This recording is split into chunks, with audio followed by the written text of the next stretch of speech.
कहानी की शुरुआत में हमें एक घना जंगल दिखाई देता है जहां दूर दूर तक इंसान या किसी जानवर का कोई निशान नजर नहीं आता। इसी जंगल के बीच से एक नदी गुजर रही होती है और उस नदी पर एक छोटी सी बोट आगे बढ़ रही होती है। इस बोट में फॉरेस्ट ऑफिसर गैवी अपने हेल्पर विंस्टन के साथ मौजूद होती है और दोनों इस सुनसान जंगल में किसी खास रिसर्च के सिलसिले में आए होते हैं। दोनों ने जंगल के कई हिस्सों में कैमरे लगा रखे होते हैं क्योंकि वह इस इलाके में कुछ रिसर्च कर रहे होते हैं। गैवी साथ साथ एक ड्रोन भी उड़ा रही होती है जो बोट के आगे हवा में जाकर रास्ते का जायजा ले रहा होता है। अचानक ड्रोन जंगल के बीच एक जगह नीचे उतरने लगता है। गैवी उसकी कैमरा फीड देखती है तो उसे वहाँ किसी इंसान जैसी शक्ल दिखाई देती है। वह तुरंत उसी जगह को करीब से देखने लगती है, लेकिन तभी ड्रोन अचानक उलटने पलटने लगता है और कुछ ही पल में उसका सिग्नल खत्म हो जाता है। गैवी को यकीन हो जाता है कि वहाँ कोई मौजूद था और उसी ने ड्रोन को नुकसान पहुँचाया है। विंस्टन गैवी की बात सुनकर उसे जंगल के अंदर जाने से रोकता है। उसका कहना होता है कि उन्होंने पहले ही जंगल में कई कैमरे लगा रखे हैं, इसलिए बाद में रिकॉर्डिंग देखकर पता लगाया जा सकता है कि वहाँ क्या हुआ था। लेकिन गैवी ड्रोन को छोड़ने के लिए तैयार नहीं होती और उसे यकीन होता है कि वह ज्यादा दूर नहीं गिरा होगा। वह बोट से उतरकर जंगल के अंदर उसकी तलाश में चली जाती है और विंस्टन को दूसरी तरफ से बोट लेकर आने के लिए कहती है। कुछ ही दूर जाने के बाद गैवी के फोन का सिग्नल भी गायब हो जाता है, लेकिन वह ड्रोन की तलाश जारी रखती है। दूसरी तरफ विंस्टन तय जगह पर पहुंचकर गैवी का इंतजार करने लगता है। इंतजार के दौरान वह पास लगे कैमरे की मेमोरी निकालने लगता है ताकि उसमें रिकॉर्ड हुई चीजें देख सके। तभी उसकी नजर कैमरे के लेंस पर पड़े कीचड़ पर जाती है और वह सोचने लगता है कि आखिर किसी ने इस कैमरे को जानबूझकर ढका क्यों है। इसी जंगल के दूसरे हिस्से में दो आदिवासी चुपचाप आगे बढ़ रहे होते हैं। उनमें से एक ने गैवी का ड्रोन अपनी पीठ पर बांध रखा होता है और दोनों रास्ते में लगे उन तमाम कैमरों के लेंस पर कीचड़ लगाते जा रहे होते हैं जिन्हें गैवी और विंस्टन ने जंगल में लगाया था। कुछ देर बाद दोनों एक ऐसे पेड़ के पास पहुंचते हैं जिस पर बड़ी तादाद में पीले रंग के मशरूम उगे हुए होते हैं। दोनों अपने चेहरे पर मास्क जैसा कपड़ा लगा लेते हैं और उनमें से एक मशरूम तोड़ता है। मशरूम टूटते ही उससे पीले रंग की बारीक धूल निकलकर हवा में फैलने लगती है। इसी दौरान बुजुर्ग आदिवासी की नजर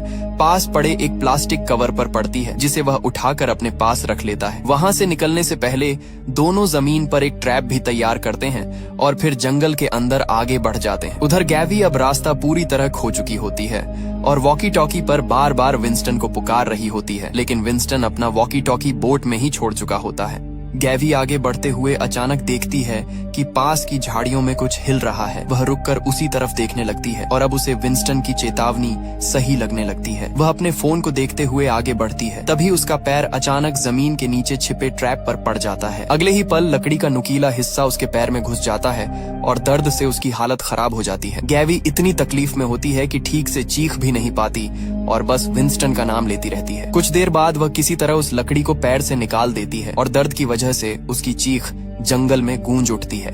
उसकी आवाज विंस्टन तक पहुंच जाती है और वह तुरंत उसे तलाश करने के लिए निकल पड़ता है, लेकिन बोट तक पहुंचकर वॉकी टॉकी उठाने के दौरान बोट अचानक हिल जाती है और वॉकी टॉकी पानी में गिर जाता है। अब विंस्टन चाहकर भी गैवी से संपर्क नहीं कर सकता।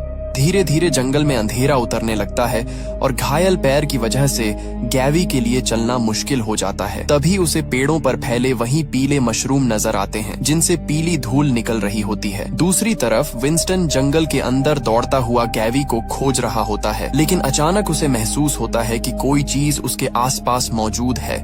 घबराहट में वह कीचड़ में गिर जाता है और उसी वक्त उसे पास से एक अजीब आवाज सुनाई देती है। वह टॉर्च उस तरफ करता है तो पेड़ के पास उसे एक खौफनाक शक्ल दिखाई देती है। विंस्टन डरकर वहां से भागता है और एक पेड़ के पीछे छिप जाता है। उधर गैवी एक छड़ी का सहारा लेकर किसी तरह आगे बढ़ती है और उसे जंगल के बीच एक छोटा सा घर दिखाई देता है। वह दरवाजा खोलने की कोशिश करती है, लेकिन दरवाजा नहीं खुलता, इसलिए वह उसे तोड़कर अंदर चली जाती है और दर्द से वहीं लेट जाती है। लेकिन उसी वक्त घर का दरवाजा खुलता है और दो आदिवासी अंदर दाखिल हो जाते हैं। वे गैवी पर चाकू तानकर पूछते हैं कि वह कौन है और उसके साथ कितने लोग यहाँ आए हैं। गैवी बताती है कि वह फॉरेस्ट ऑफिसर है और उसका साथी विंस्टन जंगल में कहीं खो गया है। बुजुर्ग आदिवासी उसकी बात सुनने के बाद उसके घायल पैर को देखता है, चाकू नीचे रख देता है और तुरंत उसके घाव की मरहम पट्टी शुरू कर देता है। घायल घायल गैवी का इलाज करते हुए बुजुर्ग के साथ एक छोटा लड़का भी नजर आता है। यह लड़का जंगल में मिले कीड़े मकोड़ों और दूसरी चीजों को साफ करके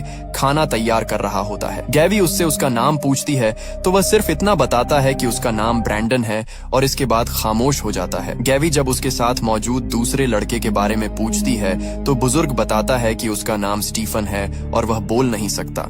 इलाज पूरा होने के बाद ब्रैंडन गैवी के लिए खाना लेकर आता है, लेकिन खाने में कीड़े पड़े होते हैं। बुजुर्ग उसे समझाता है कि यह जंगल है और यहाँ शहर जैसा खाना नहीं मिलेगा, इसलिए अगर उसे जिंदा रहना है तो उसे यही खाना होगा। इसके बाद तीनों चुपचाप खाना शुरू कर देते हैं। दूसरी तरफ विंस्टन उस डरावनी शक्ल को देखने के बाद जंगल में भागता हुआ एक जगह छिप जाता है। वह लगातार पीछे देख रहा होता है क्योंकि उसे डर होता है कि वह चीज अभी भी उसके पीछे मौजूद है। उधर आदिवासी एक खास चीज जलाकर उसका लेप तैयार करते हैं और उसे गैवी के घायल पैर पर लगाने लगते हैं। बुजुर्ग स्टीफन को भी उस लेप को लगाने का काम देता है। स्टीफन अभी कम उम्र का है और जंगल से बाहर की दुनिया के बारे में उसे लगभग कुछ भी मालूम नहीं होता।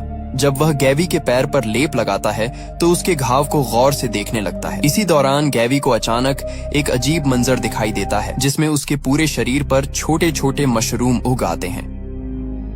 वह घबराकर उठती है तो देखती है कि उसके शरीर पर सच में मशरूम जैसे उभार दिखाई दे रहे हैं। गैवी उन्हें नोच कर निकालने की कोशिश करती है, लेकिन उसके साथ त्वचा भी निकलने लगती है और खून आने लगता है। वह चीखते हुए उन सभी को हटाती है और फिर उसकी आंख खुल जाती है। इसके बाद जंगल में स्टीफन और उसका पिता एक जानवर का शिकार करने के लिए निकलते हैं। वहीं गैवी उठकर विंस्टन से संपर्क करने की कोशिश करती है, लेकिन उसके वॉकी टॉकी तक कोई सिग्नल नहीं पहुंचता। उसे समझ आता है कि अगर विंस्टन उसकी आवाज नहीं सुन सकता तो उसे खुद कोई ऐसा तरीका बनाना होगा जिससे उसे अपने होने का पता चल सके। गैवी घर के अंदर पड़ी कुछ चीजें इकट्ठी करती है और उन्हें जला देती है, जिससे घर से काफी धुआं निकलने लगता है।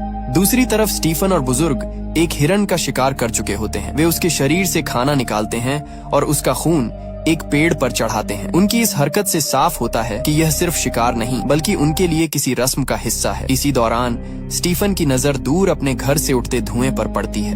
गैवी आग के बाद बची चीजों को देख रही होती है, तभी उसकी नजर लकड़ियों के नीचे बनी एक खाली जगह पर पड़ती है। वह वहाँ से एक तस्वीर निकालती है जिसमें एक औरत दिखाई देती है। तभी अचानक दरवाजा खुलता है और आदिवासी अंदर आ जाते हैं, इसलिए गैवी जल्दी से तस्वीर छिपा लेती है। बुजुर्ग उसे देखकर नाराज होता है और समझाता है कि दिन के वक्त इस तरह आग नहीं जलानी चाहिए क्योंकि आग सिर्फ रात में इस्तेमाल की जाती है। वह आग बुझा देता है और रात होने के बाद घर में दोबारा खाना तैयार होने लगता है। इसी दौरान गैवी बुजुर्ग से पूछती है कि वह स्टीफन को स्कूल क्यों नहीं भेजता और उसे इस जंगल में ही क्यों रखता है। फिर वह उसकी पत्नी के बारे में पूछती है। बुजुर्ग बताता है कि करीब 13 साल पहले उसकी पत्नी को बोन कैंसर हुआ था और डॉक्टरों ने भी जवाब दे दिया था।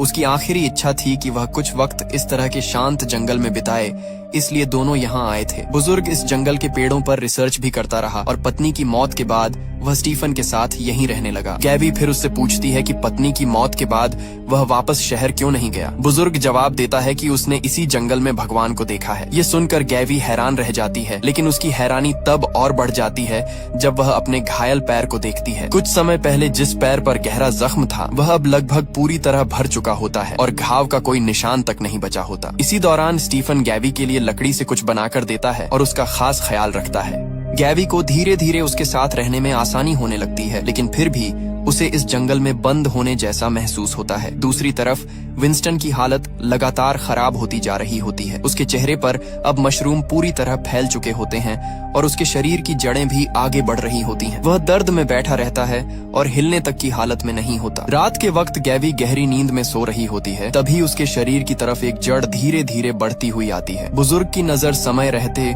उस पर पड़ जाती है और वह तुरंत गैवी का मुंह बंद करके उसे दूसरी तरफ कर देता है। बाहर पूरा घर कुछ खौफनाक क्रिएचर्स से घिरा हुआ होता है। स्टीफन अपना धनुष और तीर तैयार कर लेता है, जबकि बुजुर्ग गैवी को कीचड़ देता है और उसे अपने शरीर पर लगाने को कहता है। वह साफ हिदायत देता है कि चाहे कुछ भी हो जाए गैवी को बिल्कुल आवाज नहीं करनी है। तभी बाहर से किसी चीज के अंदर आने की आहट सुनाई देती है और पास की एक दरार से जड़ घर के अंदर घुसने लगती है। गैवी उसे देखकर चीखने वाली होती है, लेकिन बुजुर्ग तुरंत उस जड़ को काट देता है। जड़ कटते ही उसमें से धूल निकलती है और बुजुर्ग फौरन अपनी नाक बंद कर लेता है। इसके बाद दरवाजे के पास एक अजीब क्रिएचर दिखाई देता है। शक्ल से वह इंसान जैसा लगता है, लेकिन उसका सिर बुरी तरह फटा हुआ होता है और उसी जगह से मशरूम बाहर निकले हुए होते हैं। वह अंदर आता है, लेकिन उसे दिखाई नहीं देता और सिर्फ आवाज के सहारे आसपास की चीजों को महसूस करता है। धीरे धीरे वह गैवी की तरफ बढ़ने लगता है। स्टीफन गैवी को बिल्कुल शांत रहने का इशारा करता है और उसके पीछे से हमला करने की तैयारी करता है। तभी गैवी खुद उसके पैर पर चाकू मार देती है और स्टीफन भी उसकी छाती में चाकू घुसा देता है। क्रिएचर के शरीर से निकला खून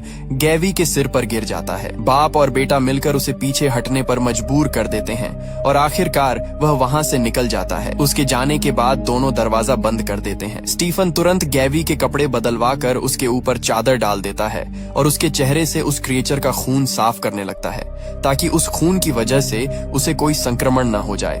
बुजुर्ग इस पूरी हालत को देखकर अपने बेटे को देखता रहता है और फिर क्रिएचर का खून अपने शरीर से साफ करके एक बोतल में जमा कर लेता है। गैवी अब पूरी तरह उलझ चुकी होती है, इसलिए वह उससे पूछती है कि इस जंगल में आखिर हो क्या रहा है। बुजुर्ग उसे बताता है कि यहाँ एक खतरनाक फंगस मौजूद है जो बहुत तेजी से फैलता है और आखिरकार इंसानों के शरीर तक पहुँच जाता है। लेकिन गैवी को अब भी उसकी भगवान वाली बात समझ नहीं आती। तब बुजुर्ग अपनी बात आगे बढ़ाते हुए कहता है कि जमीन के नीचे एक बहुत बड़ा जीव मौजूद है जो किसी तरह बाहर निकलने का रास्ता तलाश रहा है। उसके मुताबिक जंगल में होने वाली ये सारी चीजें उसी आने वाली तबाही के संकेत हैं और यहाँ दिखाई देने वाले फंगस तथा मशरूम उसी बड़े जीव के छोटे हिस्से हैं। गैवी उसकी बातें सुनती रहती है, लेकिन उसे यकीन नहीं होता कि बुजुर्ग सच बोल रहा है या किसी वहम में जी रहा है।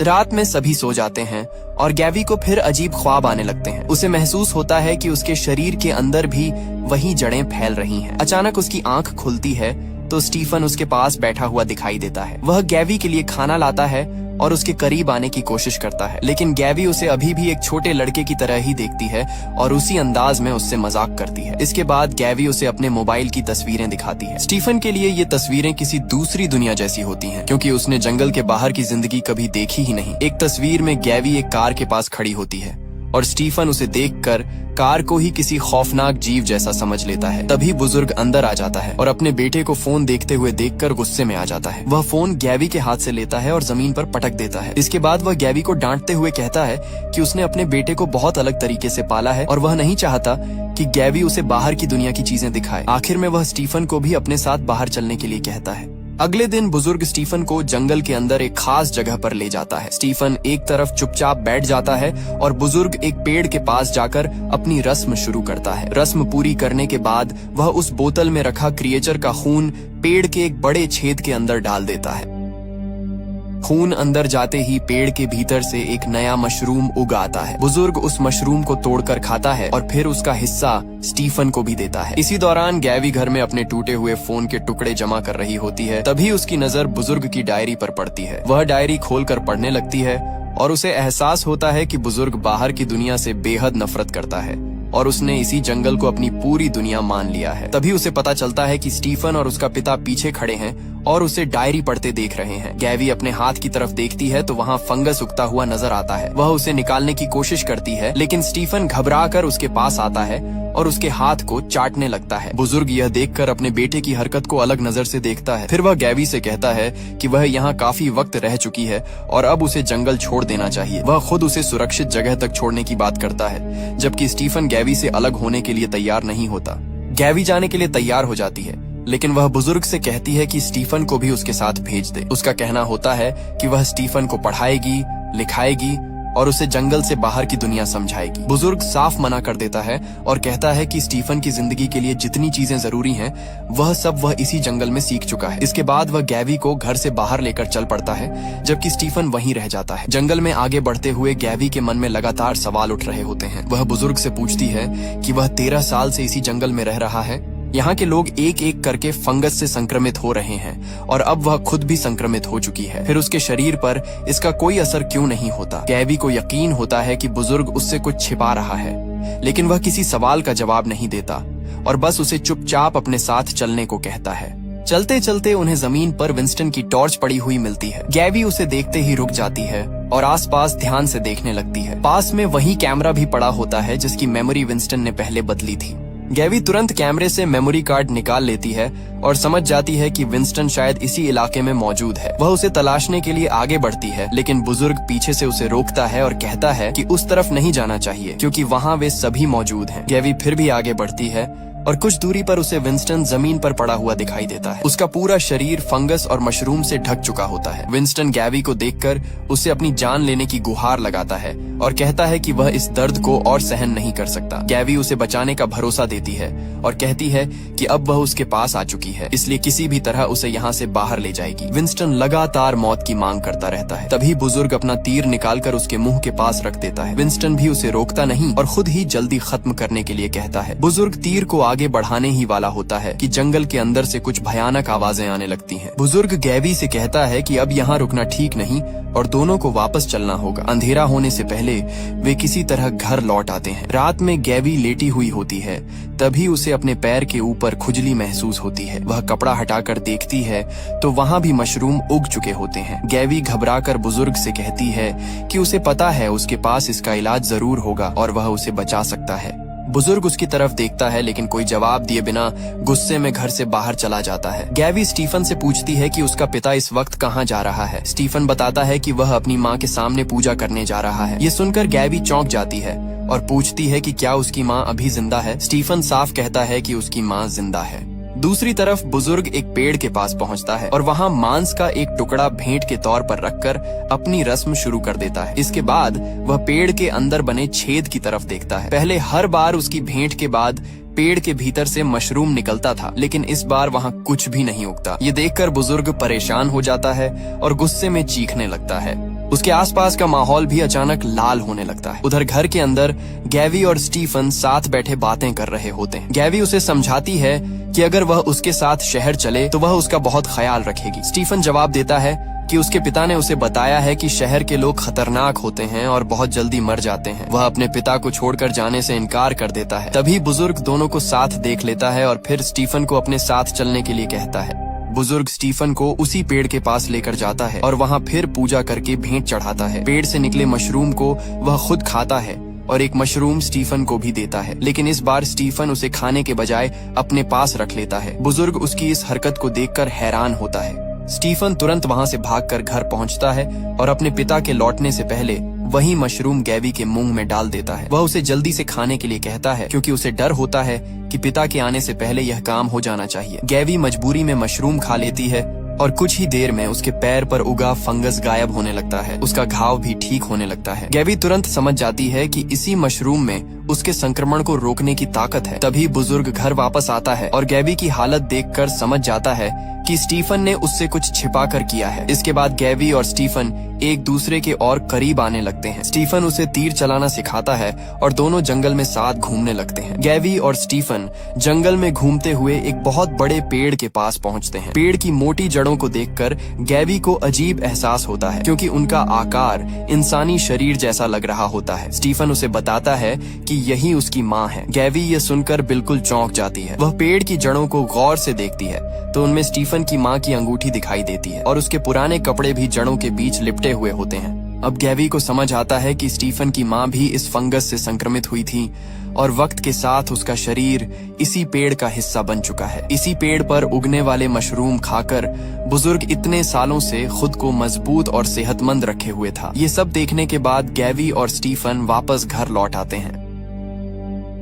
घर पहुंचने के बाद बुजुर्ग बिल्कुल सामान्य तरीके से बैठा हुआ होता है। गैवी चुपचाप जंगल के कैमरे से निकाला हुआ मेमोरी कार्ड अपने फोन में लगा देती है। कार्ड चलते ही उसे रात के वक्त जंगल की रिकॉर्डिंग दिखाई देने लगती है। पूरी रात जंगल में कई खौफनाक क्रिएचर्स घूम रहे होते हैं और उनकी हरकतें देखकर गैवी समझ जाती है कि यहाँ का खतरा उसकी सोच से कहीं बड़ा है। वह बुजुर्ग से पूछती है कि आखिर ये जीव क्या हैं। बुजुर्ग डरते हुए उसे बताता है कि ये उसी बड़े जीव से जुड़े हुए हिस्से हैं जो जमीन के नीचे मौजूद है और किसी दिन बाहर निकलने की कोशिश करेगा। उसके मुताबिक जो कुछ गैवी अभी देख रही है, असली जीव उसके मुकाबले 1000 गुना ज्यादा भयानक होगा और अगर वह बाहर आ गया तो इंसानों का कोई निशान बाकी नहीं रहेगा। गैवी बुजुर्ग से पूछती है कि अगर ऐसा खतरा सच में मौजूद है तो उससे बचने का कोई तरीका भी होना चाहिए। बुजुर्ग इसके जवाब में बाहर की दुनिया को ही कोसने लगता है। वह कहता है कि शहर के लोग पत्थर की तरह एक जगह बैठे रहते हैं, हर वक्त फोन में लगे रहते हैं और खाना तक घर से बाहर निकलकर नहीं बल्कि बैठे बैठे मंगवा लेते हैं। उसके मुताबिक लोग जिस आराम को जिंदगी की खुशी समझते हैं असल में मौत उनकी तरफ बढ़ रही होती है। गैवी उसकी ये बातें सुनकर परेशान हो जाती है और फिर पूछती है कि आखिर यहाँ से बचकर निकलने का रास्ता क्या है। बुजुर्ग कहता है कि उसे उस भगवान पर यकीन करना होगा जिसे वह खुद मानता है। गैवी उस भगवान को अपनी आंखों से देखना चाहती है, इसलिए बुजुर्ग उसे अपनी एक खास रस्म में शामिल करने के लिए तैयार हो जाता है।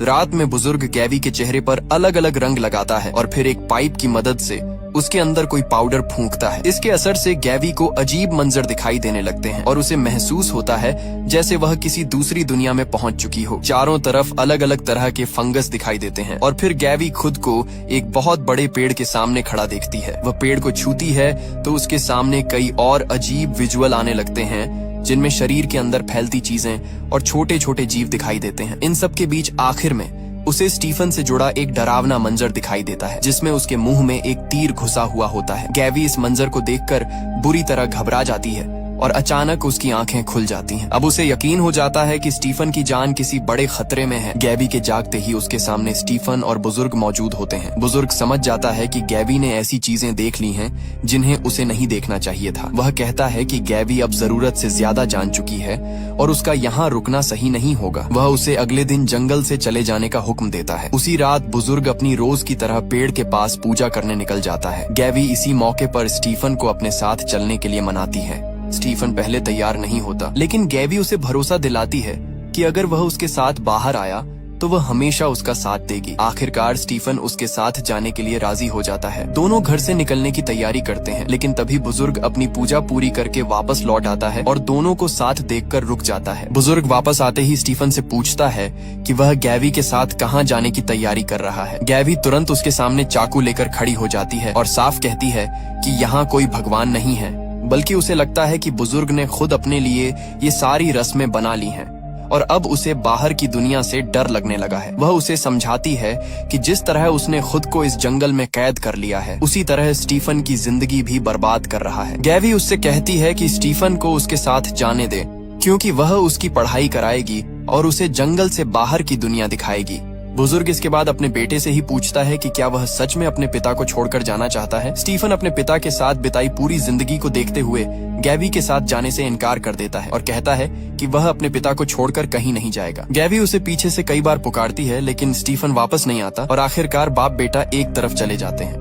गैवी भी जंगल से बाहर निकलने के लिए दूसरी तरफ चल पड़ती है, लेकिन कुछ दूर जाने के बाद उसे स्टीफन के बारे में याद आता है। उसे उस विजन की बात याद रहती है जिसमें स्टीफन को खतरे में देखा था, इसलिए वह उसे अकेला छोड़कर जाने का फैसला बदल देती है। तभी अचानक उसकी नजर जंगल में घूमते उसी मशरूम वाले क्रिएचर पर पड़ती है। गैवी तुरंत छिप जाती है क्योंकि वह समझ जाती है कि अगर क्रिएचर ने उसे देख लिया तो बचना मुश्किल होगा। वह बिल्कुल शांत रहती है और क्रिएचर उसके पास से गुजर जाता है। उसके निकलते ही गैवी वापस उस घर में जाती है और वहां से धनुष और तीर उठा लेती है। अब वह सीधे स्टीफन को तलाश करने निकलती है क्योंकि उसे मालूम होता है कि वह आखिर किस जगह मिलेगा। उधर स्टीफन उसी बड़े पेड़ के पास बैठा होता है जहां उसका पिता उसे लेकर आया था। बुजुर्ग स्टीफन की शर्ट उतार देता है और उसके साथ एक और रस्म करने की तैयारी करता है। तभी वह अचानक चाकू निकालकर स्टीफन के हाथ पर वार कर देता है और उसे बताता है कि जिस पल उसने जंगल से बाहर जाने का फैसला किया, उसी वक्त उसने अपनी पवित्रता खो दी थी। अब बुजुर्ग उसे भेंट के तौर पर चढ़ाने की तैयारी कर रहा होता है। वह स्टीफन को जमीन पर गिराकर दबा देता है और उसी वक्त पेड़ की जड़ें भी उसके शरीर को जकड़ने लगती हैं। स्टीफन बुरी तरह घबरा जाता है क्योंकि अब उसका अपना पिता और वही पेड़ दोनों उसकी जान लेने पर तुले होते हैं। बुजुर्ग उसे आखिरी बार बेटा कहता है और फिर कुल्हाड़ी से उस पर वार करने वाला होता है, लेकिन तभी अचानक एक तीर आकर उसके पैर में जा लगता है। गैवी वहां पहुंच चुकी होती है और वही तीर उसने चलाया होता है। वह बुजुर्ग को स्टीफन से दूर रहने के लिए कहती है और उसके सामने खड़ी हो जाती है। बुजुर्ग गैवी पर हमला करता है और एक जोरदार वार से उसे जमीन पर गिरा देता है। उसी वक्त मशरूम से भरा वह क्रिएचर भी वहां पहुंच जाता है और गैवी की तरफ बढ़ता है। स्टीफन तुरंत उसकी तरफ जाता है और उस क्रिएचर पर पूरी ताकत से हमला करने लगता है। बुजुर्ग भी गैवी को खत्म करने की कोशिश करता है, लेकिन इससे पहले कि वह उस पर वार कर सके, स्टीफन पीछे से अपने पिता के शरीर में चाकू घोंप देता है। बुजुर्ग घायल होकर जमीन पर गिर जाता है। दूसरी तरफ स्टीफन और गैवी मिलकर उस क्रिएचर को भी खत्म कर देते हैं। अब स्टीफन गैवी से कहता है कि यहाँ रुकना ठीक नहीं है और दोनों को तुरंत भाग जाना चाहिए। वह गैवी को लेकर अपने लकड़ी के घर में वापस पहुंचता है। दोनों अंदर तो आ जाते हैं, लेकिन जो कुछ हुआ है उससे दोनों बुरी तरह घबराए हुए होते हैं और कुछ देर तक बस एक दूसरे को देखते रहते हैं। उधर जंगल में पड़ा बुजुर्ग धीरे धीरे आंखें खोलता है। उसकी पीठ पर अब फंगस पूरी तरह फैल चुका होता है और वह खून की उल्टियां करने लगता है। वह अपना निकला हुआ खून इकट्ठा करता है और उसे उसी पेड़ के अंदर डालने की कोशिश करता है, लेकिन इस बार पेड़ के अंदर से कोई मशरूम नहीं उगता। अब बुजुर्ग की हालत भी विंस्टन जैसी हो जाती है और उसका शरीर धीरे धीरे फंगस से ढकने लगता है। दूसरी तरफ गैवी भी अपने शरीर पर संक्रमण को फैलता हुआ देख रही होती है।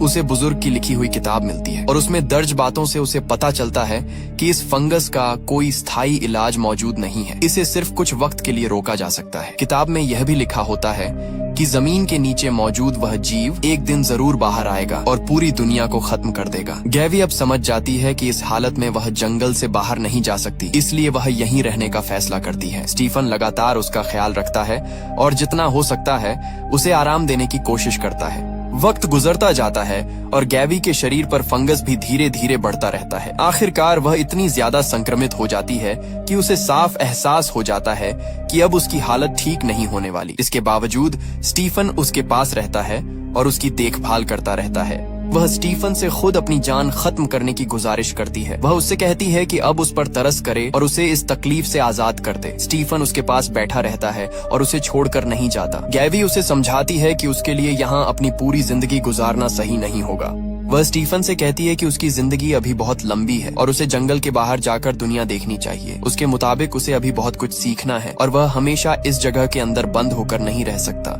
गैवी की मौत के बाद स्टीफन पूरी तरह अकेला पड़ जाता है। अब घर में उसके साथ न गैवी होती है और न ही उसका पिता। वह कुछ वक्त तक उसी सुनसान जंगल में अकेले रहने लगता है। इसी दौरान वह अपने पिता की किताबें, डायरी और उससे जुड़ी दूसरी चीजें इकट्ठी करके घर के अंदर छिपा देता है। इसके बाद स्टीफन आखिरकार उस जंगल से बाहर निकलने का फैसला करता है। वह वहां से निकलकर शहर की तरफ जाने के लिए खड़ा होता है और पहली बार उस दुनिया की तरफ बढ़ता है जिसके बारे में गैवी उसे बताती रही थी। कुछ वक्त बाद स्टीफन को शहर के एक रेस्टोरेंट में बैठे हुए दिखाया जाता है। वह वहां बैठकर भरपेट खाना खा रहा होता है और उसके लिए यह सब बिल्कुल नया होता है क्योंकि उसने जिंदगी का ज्यादातर हिस्सा जंगल में गुजारा है। वह पहली बार इस तरह का खाना खा रहा होता है और बिना किसी झिझक के उसे खाता रहता है। खाना खत्म करने के बाद स्टीफन वहां से चला जाता है, लेकिन उसके जाने के बाद कैमरा उसकी प्लेट पर रुक जाता है। प्लेट में बचा हुआ खाना दिखाई देता है और उसी खाने पर वही फंगस उगता हुआ नजर आता है जिसे हम इस पूरी कहानी में जंगल के अंदर फैलते हुए देखते आए हैं। अब साफ हो जाता है कि जंगल की वह बीमारी सिर्फ उसी जगह तक सीमित नहीं रहने वाली। स्टीफन अनजाने में उस फंगस को जंगल से बाहर इंसानों की दुनिया तक ले आया होता है और अब उसके फैलने का रास्ता खुल चुका है। जिस संक्रमण को गैवी और स्टीफन ने जंगल के अंदर रोकने की कोशिश की थी वही अब शहर में पहुंच चुका होता है। कैमरा उसी बचे हुए खाने और उस पर उगते फंगस पर टिका रहता है और यहीं फिल्म खत्म हो जाती है।